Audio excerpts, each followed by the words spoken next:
So welcome back to my physics class. This is Sonali and you are watching a YouTube channel that is Physics, the Friction of Minds. So बच्चों, from last few days we are discussing a chapter that is wave optics, in which we are using a Huygens wave theory to explain the optical phenomena. So बच्चों, interference ये जो optical phenomena है इसका पूरा discussion हमारा हो चुका है. इंटरफेरेंस का कॉन्सेप्ट से लेकर एक्सपेरिमेंटल सेटअप से लेकर मैथमेटिकल एनालिटिक्स हमने सब देख लिया. तो लास्ट क्लास में हमने एक नया ऑप्टिकल फिनोमेना इंट्रोड्यूस करवाया था and that is diffraction of light. So if you are watching this lecture for the first time for the refraction, then first of all see the previous class so that your all basics regarding diffraction will be clear. So बच्चों, last class में हमने देखा that what is exactly a diffraction, उसकी definition देखी. Then we have seen the necessary requirements for creating a diffraction pattern. Okay, you need a source, you need a diffracting element and you need a observing screen to observe the diffraction pattern. और जो diffracting element आप use करते हो, it may be a slit, it may be a aperture, it may be grating or it may be a obstacle. Clear? Then we have seen how diffraction differ from interference and then lastly we have seen the types of diffraction, जिसमें हमने देखा था Fraunhofer diffraction and a Fresnel diffraction. So दोनों में का जो basic difference है वो भी हमने लास्ट क्लास में डिस्कस किया है. So in today's class we are going to discuss the experimental setup for the Fraunhofer diffraction. Okay, Fraunhofer diffraction मतलब क्या, ये लास्ट क्लास में हमने देखा था. ओके, सो वो आपको पता है. तो Fraunhofer diffraction भी आप डबल स्लिट से या सिंगल स्लिट से क्रिएट कर सकते हो, but Fraunhofer diffraction due to double slit is the out of scope of syllabus. And that's why in today's class we are going to discuss a Fraunhofer diffraction at a single slit. Clear? So आज के इस class में हम diffraction का, इस Fraunhofer diffraction का experimental setup देखेंगे. उस एक्सपेरिमेंटल सेटअप से हम Fraunhofer diffraction जो भी क्रिएट होगा स्क्रीन के ऊपर उसका मैथमेटिकल एनालिटिक्स देखेंगे. ठीक है, तो ये थे आज के की पॉइंट्स जो हमें डिस्कस करने हैं. ओके बच्चों, तो Fraunhofer diffraction, डिफ्रैक्शन कोई भी हो, your basic requirements are you need a source. आपके बेसिक रिक्वायरमेंट्स क्या है? आपको सोर्स चाहिए, उसके बाद आपको कोई क्या चाहिए, डिफ्रैक्टिंग एलिमेंट चाहिए. तो यहाँ पे आपने एज अ डिफ्रैक्टिंग एलिमेंट क्या यूज किया है, स्लिट यूज किया है, single slit. And at this and you need a screen to observe the diffraction pattern. Clear? So as you can see here, I have drawn a screen. I have drawn one slit. Okay. अब ये lens यहाँ पे क्यों use की है? तो Fraunhofer diffraction जब मैंने एक्सप्लेन किया था तब मैंने आपको बताया था कि in order to focus the diffracting rays on a screen, you need a lens. Clear? And one more important thing regarding Fraunhofer diffraction is that जो wavefront आप इस डिफ्रैक्टिंग एलिमेंट के ऊपर इंसिडेंट करोगे वो कौन सा वेव फ्रंट रहेगा? It will be a plane wave front. Okay, so बच्चों देखो, सपोज आपके पास ये सोर्स है, this is source of light. Okay, अब इस सोर्स से जो रेज निकलेंगे it will travel in all possible direction. ठीक है, सो यहाँ पे भी एक सोर्स ही ऐसा हमने यूज किया था लाइक दिस. अब अगर हम इनका लोकस ले, लोकस ऑफ ऑल पॉइंट्स, तो ये वेव फ्रंट तो आपको मिला, but this is a kind of which wave front, ये है स्पेरिकल वेव फ्रंट. क्लियर? और Fraunhofer diffraction में आपको कौन सा वेव फ्रंट चाहिए? You need a plane wave front. For that हम क्या करेंगे, ये हो गया आपका सोर्स और यहाँ पे यूज करेंगे एक कॉन्वेक्स लेंस लाइक दिस. ठीक है, यहाँ पे क्या करेंगे, हम एक कॉन्वेक्स लेंस यूज करेंगे and we will keep this source. ये जो सोर्स है, this source is placed at focus of convex lens. ये सब मैंने लास्ट क्लास में आपको बताया है. तो क्या होगा, अब देखो यहाँ से ऐसे लाइट रेज निकलेंगे like this. Okay, and it will incident on this convex lens. So after that यहाँ से जो आगे लाइट पास होगा, ये लाइट रेज कैसे रहेगी? As you have placed the source at the focus of convex lens, so ये जो emergent rays रहेंगे, these rays emerging from the lens will be parallel to each other, right? और अगर आप इस parallel rays का locus low where the wave is reaching simultaneously, तो अब जो ये wave front आपको मिलेगा ये कैसे रहेगा? It will be a kind of plane wave front which is your necessary requirement for studying a Fraunhofer diffraction. Clear? So this is your first requirement. ये जो source है, this source should be placed at the focus of convex lens so that rays emerging from the lens are parallel to each other. And now if you take a locus of points, you will get the wavefront and that will be a kind of plane wavefront. Clear? So इस तरह से आपकी पहली requirement fulfil होगी. तो ये diagram भी आप यहाँ पे ड्रॉ कर सकते हो, but no need to draw this. ये मैंने आपको समझाने के लिए ड्रॉ की. अब आप ऐसा अज्यूम कर लो कि इस साइड क्या है, एक सोर्स है. उस सोर्स को हमने रखा है at the focus of convex lens, और उस लेंस से आगे क्या हो रही है, रेज इमर्ज हो रही है which are parallel to each other like this. Okay, the rays are emerging like this, इस तरह से. Okay, rays are emerging like this. ये नहीं भी ड्रॉ किया तो चलेगा. सो ऑब्वियसली अब this rays are parallel to each other, right. और ये रेज कहाँ से निकली है, ये जो सिस्टम है, ये सोर्स स्क्रीन वाली, ये यहाँ पे रखी है. ऐसे आपको अज्यूम करना है. ये डायग्राम बहुत बड़ी हो जाती थी करके आप ये नहीं भी ड्रॉ करें तो कोई हरकत नहीं है. टेक्स्ट बुक में भी डायरेक्ट ये वाली डायग्राम दी है, बट ये आपको पता होना चाहिए करके मैंने आपको पहले एक्सप्लेन किया. क्लियर? सो दिस वे, इस लेंस से अभी जो रेज इमर्ज हो रही है, these are parallel to each other, और ये पैरेलल रेज हमने इंसिडेंट की है इस स्लिट के ऊपर. This is a single slit. इस स्लिट की इस स्लिट को हम नाम दे देते हैं ए बी. ओके, इसको हमने नाम दे दिया ए बी. इसको हम थोड़ा सा डायग्राम को कलरफुल बनाते हैं. This is A, this is B.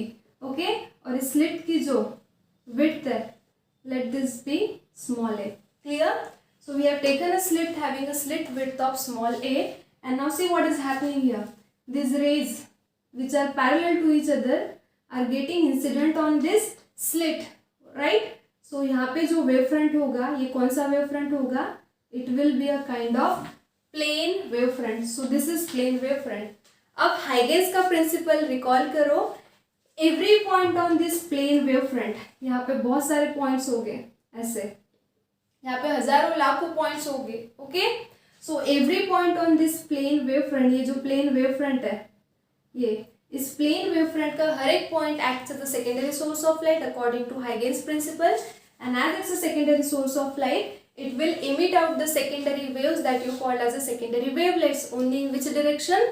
Forward direction. This is Huygens principle. So क्या किया हमने लेंस का यूज करके रेस को प्लेन पैरेलल रेस जो है इस स्लिट के ऊपर इंसिडेंट की, इस डिफ्रैक्टिंग एलिमेंट के ऊपर इंसिडेंट किया.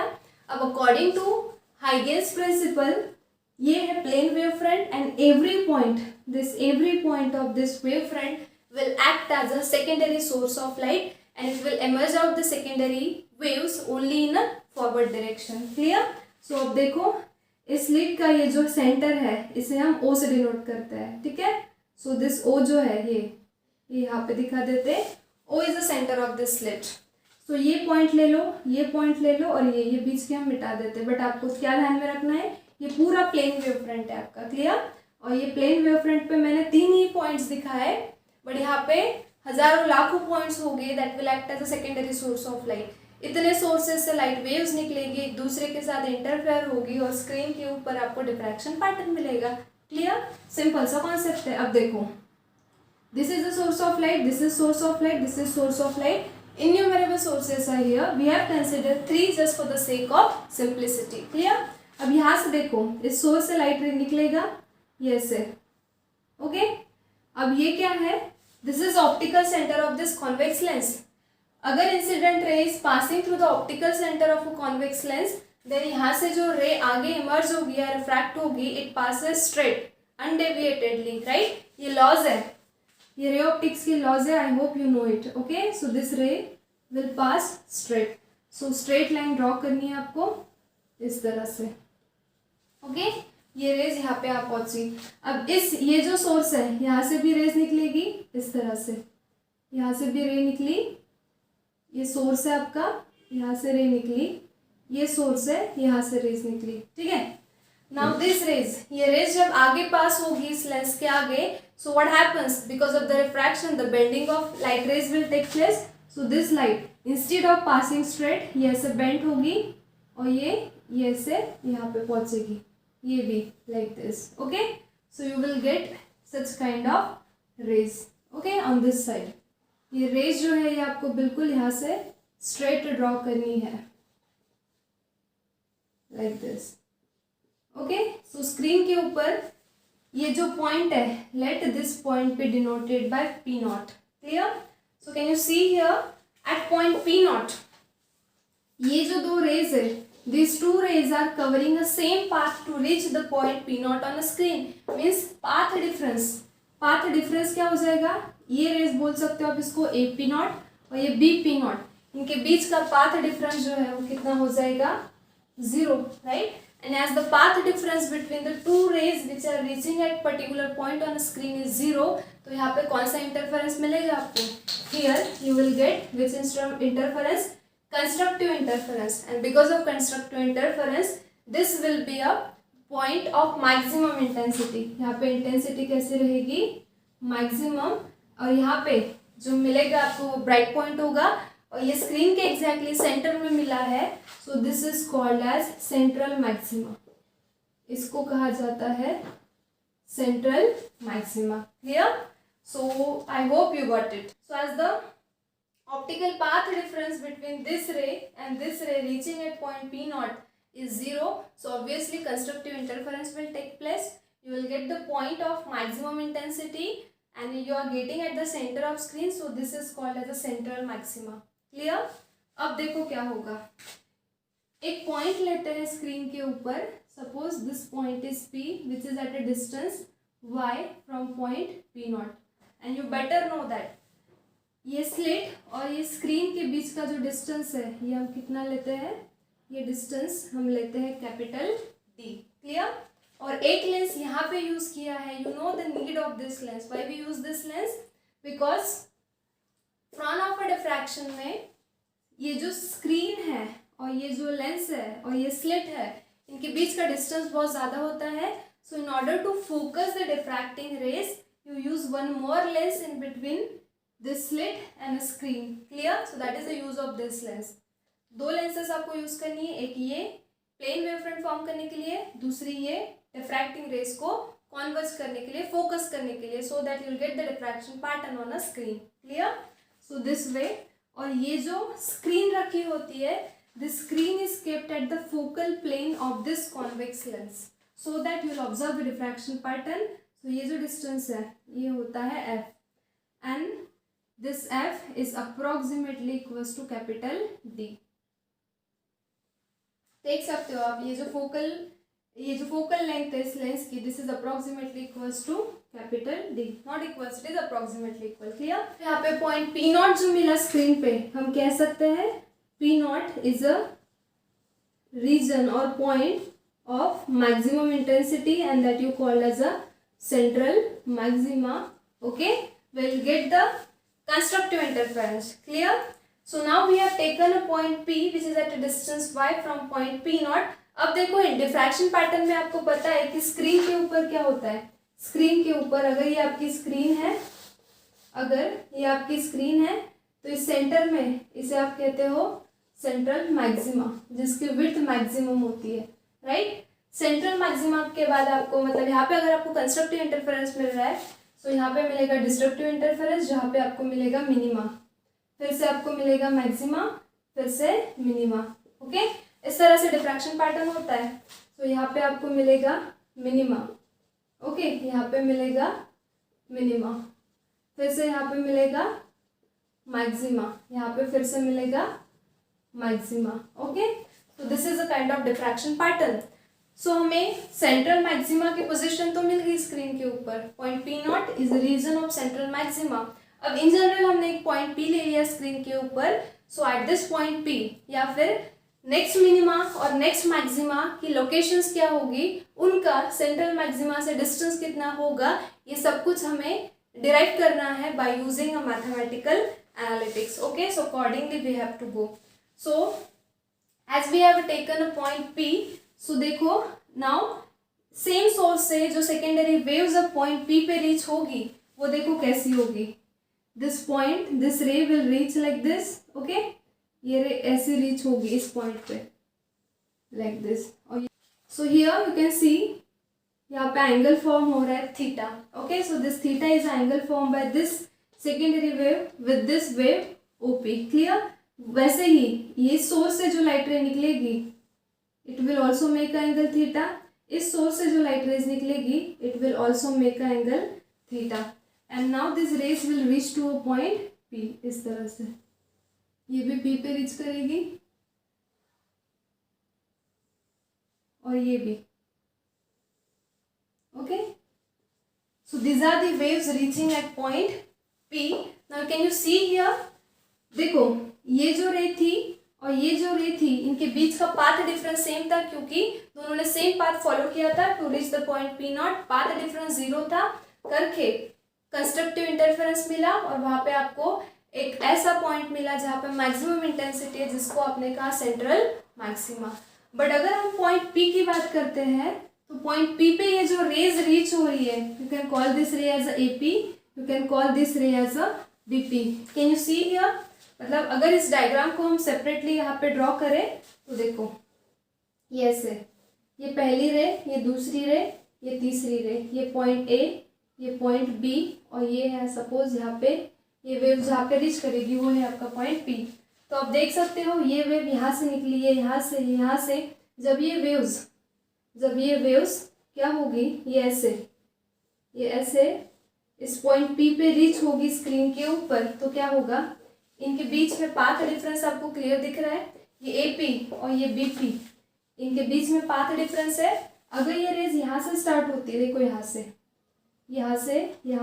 और यहाँ से, तो ये रेज, ये दोनों रेज देखो ये BP और ये AP ये सेम पाथ फॉलो करती तो इनके बीच का पाथ डिफरेंस 0 होता. But can you see here there is a path difference between AP and BP, right. और ये पाथ डिफरेंस कितना है, ये पॉइंट को अगर C ले तो ये BC जो है ये क्या हो जाएगा आपका, this will be a path difference. क्यों? ये रे यहाँ से निकली, ये रे यहाँ से निकली, ये रे एक्चुअली यहाँ से निकलनी चाहिए थी बट ये यहाँ से निकली तो इस रे ने, इस BP ने ये एक्स्ट्रा पाथ फॉलो किया है तो ये हो गया पाथ डिफरेंस. अगर ये दो रेस की बात करें, ये जो पॉइंट लिया है आपने ये है O, ये दो रेस की बात करें तो यहाँ पे एक पॉइंट दे दो D. ये रे और ये रे अगर यहाँ से निकलती तो पाथ सेम था बट ये यहाँ से निकली, ये यहाँ से, मतलब इस रे ने, OP ने इतना पाथ एक्स्ट्रा कवर किया है तो ये OD जो है वो क्या हो जाएगा, path difference. Clear. So similarly in diagram, इस डायग्राम में ये देखो ये जो है ये तो आपकी स्लिट है जिसकी विड्थ है और ये इतना क्या है, पाथ डिफरेंस. ये आपका एंगल है थीटा. सो ये जो है ये पॉइंट ये आपका थीटा, यहाँ पे ये पॉइंट्स को हम डिनोट करते हैं सपोज C से. क्लियर. Let this point be denoted by C. Rays AP और BP के बीच में पाथ डिफरेंस है और वो पाथ डिफरेंस कितना है, there is path difference of how much, the path difference is this much and what is that, BC. Clear. अगर आप डायग्राम यूज करो सो सी इन ट्रायंगल, ये ट्रायंगल देखो BAC, यहाँ पे आप देख सकते हो. ठीक है, see this triangle, this is BA and this is C. Okay, और ये सपोज एंगल है थीटा, यहाँ पे भी ये जो है ये एंगल है theta. Clear.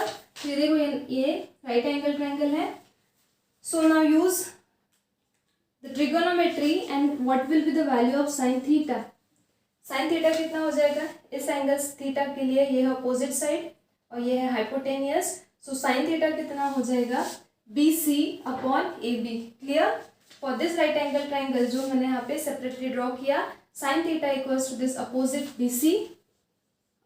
BC and the hypotenuse is AB. So this is BC. This is what?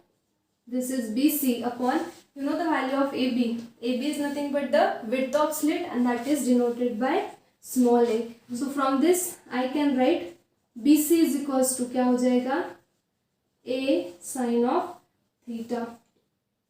But BC मतलब ही क्या है, BC मतलब है आपका path difference. So I can say here path difference जो है वो कितना हो जाएगा, path difference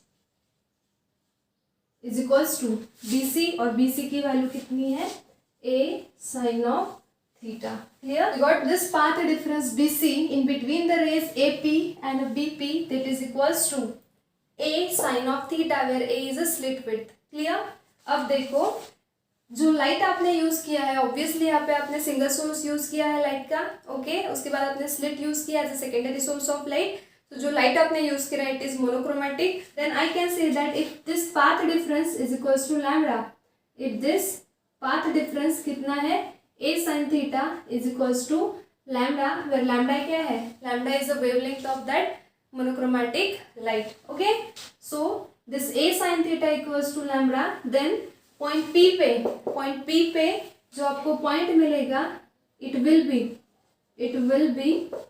a point of minimum intensity.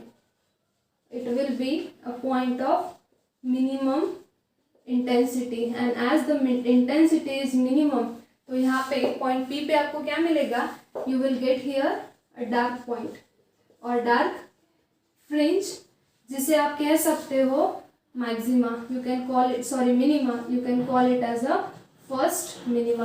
मैंने आपको पहले ही यहाँ पे बताया था, सेंट्रल मैक्सिमा के बाद दोनों साइड में आपको मिलता है मिनिमा, फिर से मिलता है maxima, again minima, again maxima. Clear? So this point P will be the point of minimum intensity, and hence you will get a first minima at point P. But when this path difference A sin theta is equals to how much? This is equals to lambda. अब आप थोड़ा सा recall करो, interference के case में constructive interference के लिए ये कंडीशन थी, path difference n lambda. But यहाँ पे जब पाथ डिफरेंस लैम्डा है तो यहाँ पे तो डिस्ट्रक्टिव इंटरफेरेंस मिल रहा है, यहाँ पे आपको डार्क फ्रिंज मिल रही है, तो ऐसा कैसे? तो बच्चों इसका रीजन देखो, यहाँ पे जो सोर्स आपने यूज किया है या फिर जो डिफ्रैक्टिंग एलिमेंट आपने यूज किया है वो है सिंगल स्लिट. ओके, इस स्लिट के बीच में इन्यूमरेबल लाइट सोर्सेस है. इन सोर्सेस से निकलने वाला, यहाँ पे सिर्फ 3 रेज दिख रही है, but I can tell you यहाँ पे मल्टीपल रेज है. वो सारी मल्टीपल लाइट रेज इस पॉइंट P पे रीच हो रही है from all possible direction. So you have to consider upper half section and lower half section. ठीक है, अब अगर मैं कह रही हूँ कि पॉइंट P पे आपको डार्क फ्रिंज मिल रही है, तो ऑब्वियसली पाथ डिफरेंस जो है वो होना चाहिए λ/2 according to the condition for destructive interference जो हमने इंटरफेरेंस में देखी थी. राइट? सो ये जो यहाँ पे रीच होती है, इसका जो पाथ होता है, इसका जो पाथ डिफरेंस है वो है λ/2. एट द सेम टाइम इस सेंट्रल रे के नीचे ये वाली जो रे है, इस रे और इस रे के बीच का भी जो पाथ डिफरेंस होता है वो होता है λ/2. तो देखो ये दो रेस के बीच का पाथ डिफरेंस है λ/2, इनके बीच का भी पाथ डिफरेंस है λ/2. तो अगर मैं ये दो एक्सट्रीम रेस कंसिडर करूँ, ये AP और ये BP, तो इनके बीच का ये पाथ डिफरेंस कितना हो जाएगा, λ/2 plus λ/2, and that is equals to lambda. So though we use the condition n lambda for the constructive interference in case of interference, but here in case of a diffraction, अगर आपका path difference A sin theta equals to lambda है, तो आपको destructive interference मिलेगा, आपको यहाँ पे dark fringe मिलेगी. This will be a point of minimum intensity. Clear? और ऐसा क्यों, इसका रीजन मैंने आपको दिया है. अगर ये सेंट्रल रे के ऊपर की रे कंसिडर करते हैं, इन दोनों के बीच का पाथ डिफरेंस λ/2, इनका भी λ/2. सो A to B के बीच की ये जो दो एक्सट्रीम रेज यहाँ पे रीच हो रही है, इनका पाथ कितना हो जाएगा, ये λ/2, ये λ/2, तो ये हो जाएगा lambda. Clear? And that's why you will get here a destructive interference, and this will be a point of minimum intensity. Okay, so remember this. Clear? अब देखो यहाँ पे, तो ये कंडीशन हो गई हमारी फर्स्ट मिनिमा के लिए, यहाँ पे मिल रहा है आपको फर्स्ट मिनिमा. पर जब भी हम मैथमेटिकल कंडीशन डिराइव करते हैं, it is for the nth. ठीक है? So similarly following this I can say path difference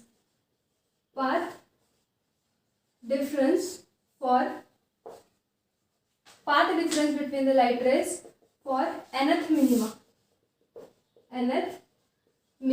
कितना हो जाएगा, a sin theta is equals to, lambda जब था तब आपको फर्स्ट मिनिमा मिला, 2 लैम्डा जब रहेगा आपको सेकेंड मिनिमा मिलेगा, 3 लैम्डा जब रहेगा आपको थर्ड मिनिमा मिलेगा। तो इन जनरल अगर मुझे nth मिनिमा के लिए पाथ डिफरेंस चाहिए तो a sin theta equals to क्या लिखना पड़ेगा, simply n lambda. Clear? So let this be equation number 1. So this is the condition for path difference for the nth minima. Now following the same condition, similarly I can write path difference for nth maxima. First minima आप निकालोगे, second minima आप निकालोगे, 2 minima के बीच में आपको क्या मिलेगा, maxima.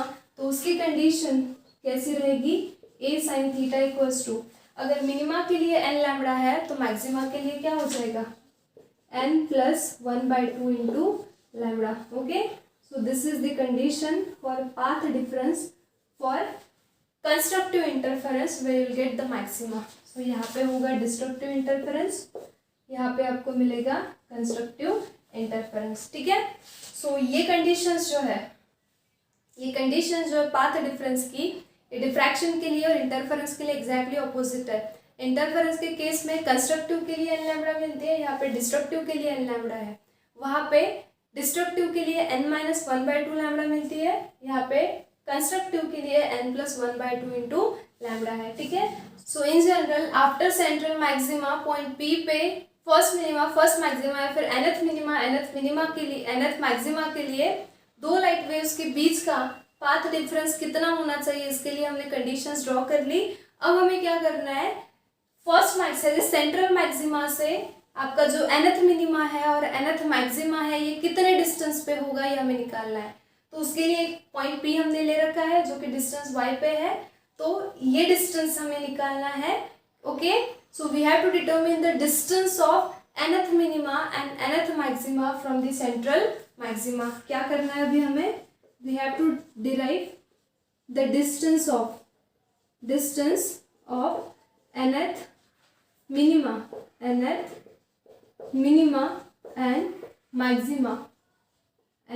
Maxima, but from where, from central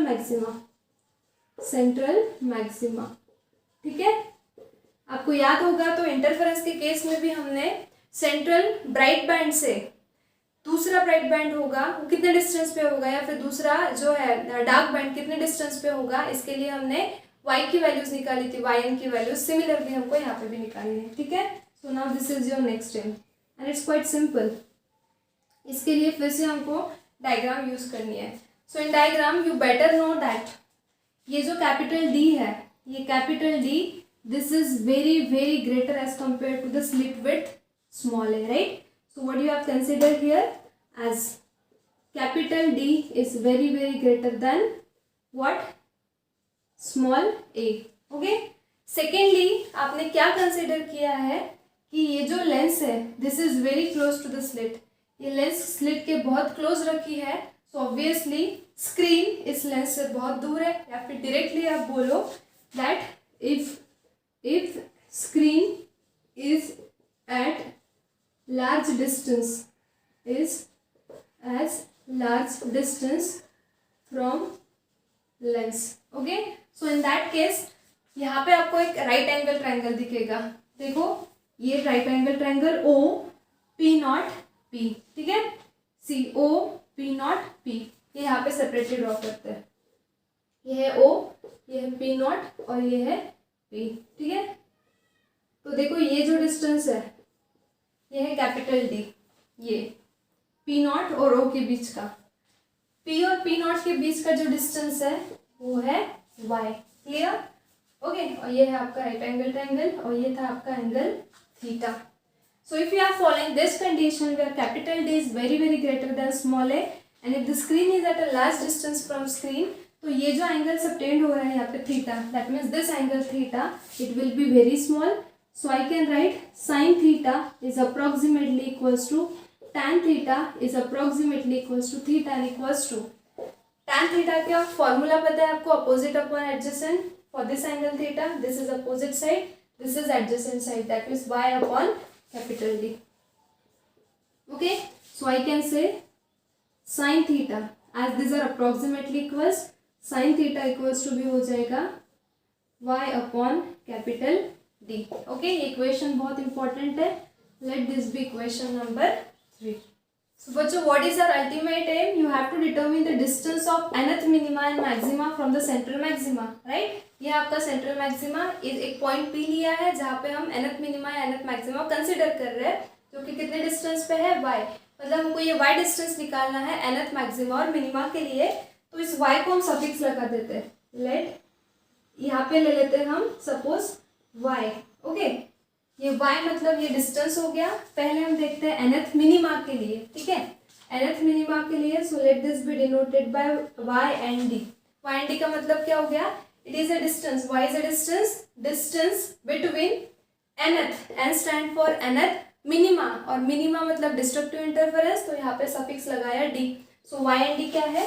late y and d be the distance of what? nth minima. nth minima from where? From central maxima. nth minima from central maxima. ठीक है. सो यहाँ से देखो sin theta equals to y upon d है. So equation 3 implies sin theta equals to minima की बात हो रही है यहाँ पे. ओके, मिनिमा की बात हो रही है, तो sin theta equals to formula क्या है आपका? y upon d. तो ये फॉर्मूला लिख दिया यहाँ पे y upon d. But y will be replaced by y and d, where y and d is the distance of nth minima from central maxima. Suffix d stands for the destructive interference, or else you can say minima मतलब dark fringe, तो d for the dark fringe और d for the destructive interference. Clear? So y and d. Okay, let this be equation number 3. And at the same time, for the minima, for the nth minima, what is the path difference? Minima के लिए, destructive interference के लिए path difference की condition हमने पहले ही लिख के रखी है. What is that? a sin theta equals to n lambda. So I can से 1 implies पाथ डिफरेंस कितना होगा? a sin theta is equals to n lambda, right? So I can write sin theta is equals to n lambda by a. Let this be equation number 4. Now if you observe equation number 3 and equation number 4, left hand side is same, so equate the right hand side. So from equation 3 and 4, from equations 3 and 4, okay, left hand side same है, so equate right hand side. What is that? y and d upon d is equals to, ये right hand side क्या है? n lambda upon a. अब आपको निकालना क्या था?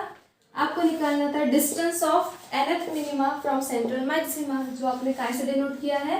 y and d. तो इसको एक साइड रखो, rest of the term on another side. So y and d equals to n lambda, ये d इधर जाएगा और ये upon a. So this is a distance of nth minima, okay, from central maxima on either sides. Either side मतलब इधर भी और इधर भी. अगर आप ऊपर ले रहे हो तो n की वैल्यू पॉजिटिव आएगी, अगर आप नीचे ले रहे हो तो n की वैल्यू नेगेटिव आएगी. क्लियर? इसी तरह से हम निकालेंगे distance of nth maxima from central maxima. Clear?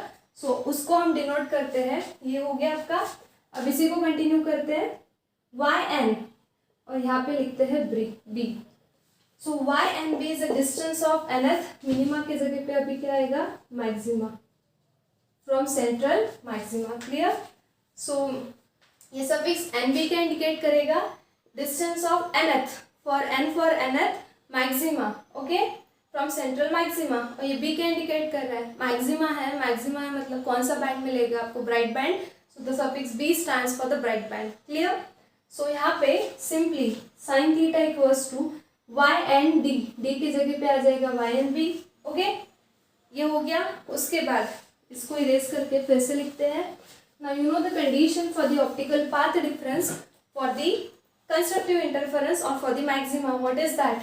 To implies a sin theta equals to this much. So directly sin theta कितना हो जाएगा बताओ? ये n प्लस 1/2 लैम्बडा, और ये a इधर आ जाएगा. This is a. and let this be equation number 4. Okay, so now again from equation 3 and 4, from equations 3 and 4. Okay, again left hand side is same, so just equate the right hand side. What is that? Y n b upon capital D is equals to n plus 1 by 2 into lambda by a. Clear? Now you want a distance of nth maxima from central maxima, जो हमने denote किया है y and b से, तो इसको left side रखो, ये as it is रहेगा n plus 1 by 2 lambda upon a, और ये d ऊपर जाएगा, so this is lambda d upon a. So this is your required expression for distance of nth maxima from central maxima. इसको next equation number दे दो 5th, let this be 6th. Clear? And can you see here, यहाँ पे देखो इस equation को आप और कैसे लिख सकते हो, ये n एज इट इज रखो. आपको पता है कि इंटरफेरेंस के केस में हमने फ्रिंज विड्थ निकाली थी w, उसका फॉर्मूला क्या था? Lambda capital D upon small d. सो लैम्डा वेवलेंथ थी, यहाँ पे भी है. Capital D distance between slit and screen था, यहाँ पे भी है. वहाँ पे d क्या था? Distance between two slits. यहाँ पे d को कहाँ से रिप्लेस करोगे? a से, वेयर d मतलब था डिस्टेंस बिटवीन टू स्लिट्स, यहाँ पे a मतलब क्या है? इस स्लिट की विड्थ, राइट? सो देखो lambda d upon d fringe width का फॉर्मूला है, बट यहाँ पे लैम्डा d अपॉन a है, where d is replaced by a. So ये फॉर्मूला भी विड्थ का हो जाएगा, so we will replace it by w. Okay, similarly here y and b is equals to n plus 1 by 2 as it is. Okay, again lambda d upon a, simply you have to replace d by a. D in case of interference, distance between two slits. A in case of diffraction, where you are using a single slit, so a is the slit width. Clear? So lambda d upon a will be replaced by w. Okay, so this is your next equation number 7, where w equals to क्या हो जाएगा? w equals to हो जाएगा lambda d upon a, and this is called as a width of your maxima and minima. Okay, so fringe width का छोटा सा concept, जैसे आपने fringe width इंटरफेरेंस के लिए डिफाइन की थी, कैसे डिफाइन की थी? Distance between two successive bright fringes और dark fringes. Similarly here fringe width is also defined as a distance between two consecutive bright fringes or dark fringes. But यहाँ पे इंपॉर्टेंट कंडीशन ये आती है, except central maxima, except central maxima. क्यों? Because interference के case में central bright band, central bright fringe, dark fringe, bright fringe, dark fringe, सबकी जो विड्थ है वो सेम थी. बट डिफ्रैक्शन के केस में मैंने आपको बताया कि कैसे मिलता है आपको, ये सेंटर में, ये पॉइंट पी नॉट पे, ये आपका सेंट्रल मैक्सिमा, ये आपका central maxima having a maximum intensity. Okay, इसकी विड्थ भी ज़्यादा होती है. उसके बाद यहाँ पे आपको मिलता है फर्स्ट मिनिमा, यहाँ पे भी आपको मिलता है फर्स्ट मिनिमा. उसके बाद फिर से ये मैक्सिमा, इधर भी फिर से ये मैक्सिमा. ठीक है, सो आप देख सकते हो यहाँ पे as compare to the central maxima, बाकी जो मिनिमाज और मैक्सिमाज है उनकी जो विड्थ है वो कम है. एंड दैट्स वाई अगर आप सेंट्रल मैक्सिमा को भी इन्वॉल्व करोगे तो ये डेफिनेशन रॉन्ग हो जाएगी, क्योंकि अनलाइक इंटरफेरेंस वहाँ पे सेंट्रल बैंड, बाकी के बैंड्स सबकी विड्थ सेम थी. यहाँ पे सेंट्रल मैक्सिमा की विड्थ मैक्सिमम होती है as compare to other minimas and maximas. Okay, that's why this is very important, except central maxima. और फॉर्मूला आपको पता है W इक्वल्स टू, मतलब ये जहाँ से, ये देखो ये आपका मिनिमा, ये दूसरा मिनिमा, तो ये जो डिस्टेंस है that you can call as a fringe width. Okay, ये नहीं होगा, फिर से यहाँ से लेकर यहाँ तक, this is called as a fringe width. Okay, यहाँ पे नेक्स्ट ऐसा अगर करो तो ये फिर से मैक्सिमा, ये maxima, so this is also called as fringe width. Okay, ये देखो ये फिर से मैक्सिमा, तो ये जो डिस्टेंस है that is called as fringe width. Okay, but except central maxima. Clear? W equals to, formula क्या है, इस टर्म को W से रिप्लेस किया हमने, so that will be equals to lambda d upon a. So the formula of fringe width for the interference and diffraction is same, but it just that वहाँ पे small D था, यहाँ पे small ए है. वहाँ पे स्मॉल डी मतलब distance between two slits, यहाँ पे स्मॉल ए मतलब width of your single slit. Clear? Let this be next equation number 8. ये आपको समझ गया. अब सेंट्रल मैक्सिमा की विड्थ कितनी होती है ये भी देख लो. Width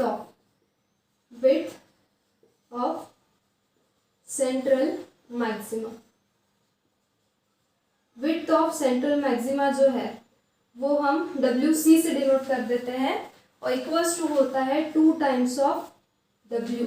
means width of central maxima is 2 times of width of other maximas and minimas on either sides, upper as well as lower. So ये हो जाएगा 2 times of W की वैल्यू आपके पास है. What is that? lambda d upon A. So this is the expression for width of central maxima. Let this be question number 9. So this is all mathematical analytics for the diffraction pattern. I hope you got it. Okay. सो बच्चों देखो, अभी अगर आपको central maxima के लिए first minima, second minima, third minima, nth minima निकालना है तो उसके लिए डिस्टेंस की कंडीशन या फिर उसके पोजीशन की कंडीशन होगी ये. ओके.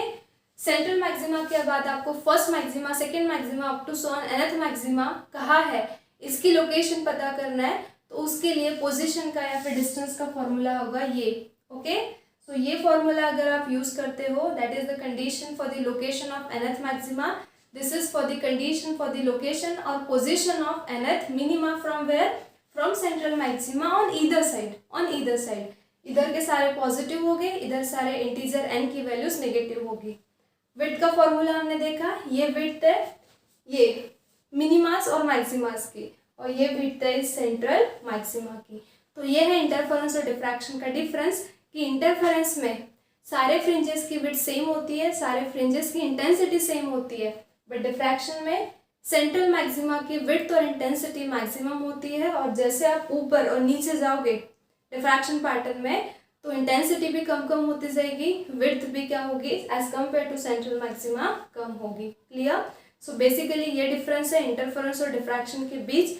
आई होप आपको एक्सपेरिमेंटल सेटअप, मैथमेटिकल एनालिटिक्स समझ में आया है. All these formulae are very important for numericals and this is very important as far as concept of diffraction is concerned. Clear? हर जगह में diffraction या interference नहीं दिखता. क्यों?